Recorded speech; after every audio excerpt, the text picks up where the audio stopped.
I'm happy to first of all say how pleased I am to be at the Wangke Corporation, the Wangke Gungse, and to thank the Wangke company and the Bureau of Commerce of the city of Shenzhen. I'm Arthur Kleinman, and I'm from the Harvard University, where I head Harvard's Asia Center. And I'm both a physician and an anthropologist. And some years ago, I had the opportunity to begin with the chairman of the Wangke Corporation, Mr. Wang Shi, a program on values in the professions and business in Asia. And the focus of this program has been on not learning sort of ethical terms or ethical principles like justice and social justice, etc., but rather looking at actual moral problems that occur in the workplace and understanding what to do about them, understanding how we develop a sense of responsibility to engage these problems, and also developing a means of figuring out what to do, a practical means of figuring out what to do when there are moral issues that occur in the workplace. And the first thing that we identified was the importance of having case studies, real live case studies that are based on actual problems that have occurred in work settings, like a doctor's office, or a architect's office, or in a courtroom, or in a business setting. And the second thing we became concerned with was how to recognize that one is engaging an ethical or a moral problem. That involves doing a kind of social analysis of the situation to figure out what's going on. And so what's really important is to first begin by recognizing that the very practices we do, the acts we take, the way we perform in an office, represents a moral interaction, an interaction around values and emotions with other people around us. And often what we say we do and what we actually do are very different things. And so the program that Mr. Wang Shi and I developed is about understanding how to use cases to sensitize people to understanding what are moral problems in the workplace, how do you identify them, and how do you begin to figure out what to do about them. Now, moral problems that we have in mind, let me just go through a little bit of a set of examples for you. For a doctor, the moral problem may be whether a hung bao is a bribe or not, and whether that compensation that patients fit into a red envelope actually ends up as part of a system that corrupts the medical workplace. There's an awful lot of distrust in China today of doctors, and maybe of professionals generally, but particularly of doctors, with the feeling that maybe they're really working for themselves and not for patients.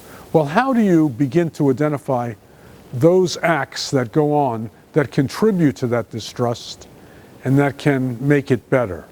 So we understand that the failure of physicians to explain carefully to patients about their illness, to ask for questions, to spend sufficient time, or to give a sense that they're really involved in the care, that's all part of the problem. In the same way, we understand that in a business, in the workplace in a business, if the emphasis is on a very simplistic understanding of what the bottom line is, that the bottom line is only financial, without taking into account that the bottom line includes the contribution that's made to the community, the health and welfare of the workers, then the workplace itself has got some problems that need to be identified and dealt with. And again, our emphasis is not the idea that people would say, this is the way we do things in this architect's office, in that lawyer's office, in this business, but rather looking at, examining the actual practices that people participate in.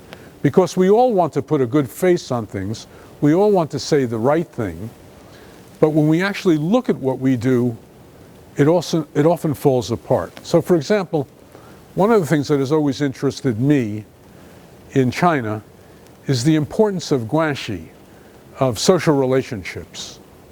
Now, social relationships that involve the family, that involve friends, that involve businesses, social relationships traditionally in Chinese society were thought of as having a value component. That value component is often captured by the term runqing guanxi, with run, the idea of humanity, of humanness, and runqing being a kind of an openness of feeling toward the human.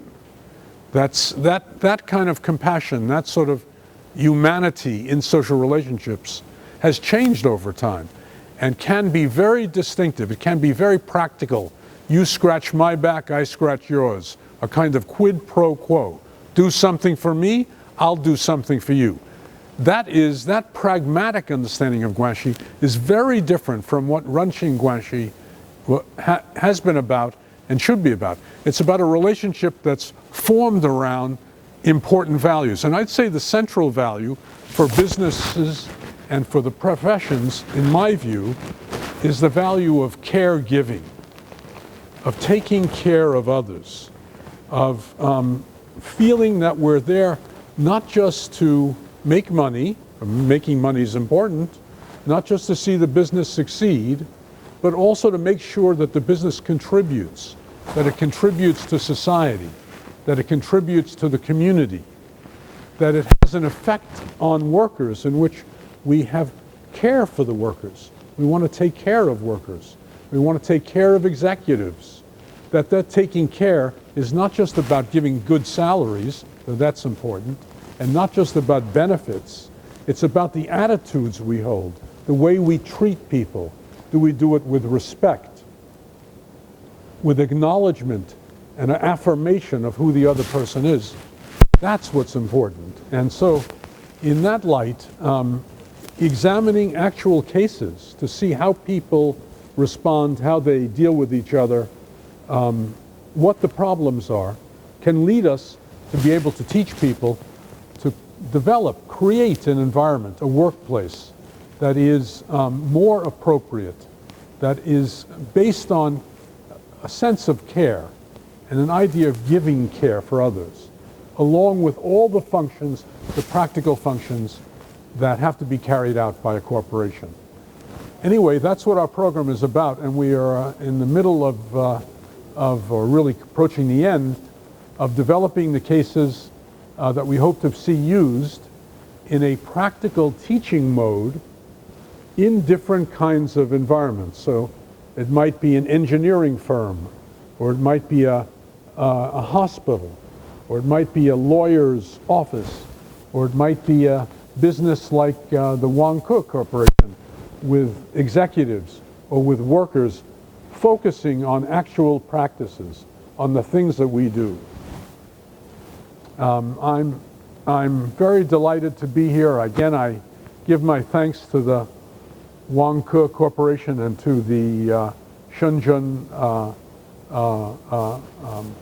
Board of Commerce, and I'm pleased to represent my university, Harvard University, which has a very substantial commitment to the area of values. Thank you all for listening to me. 谢谢你们。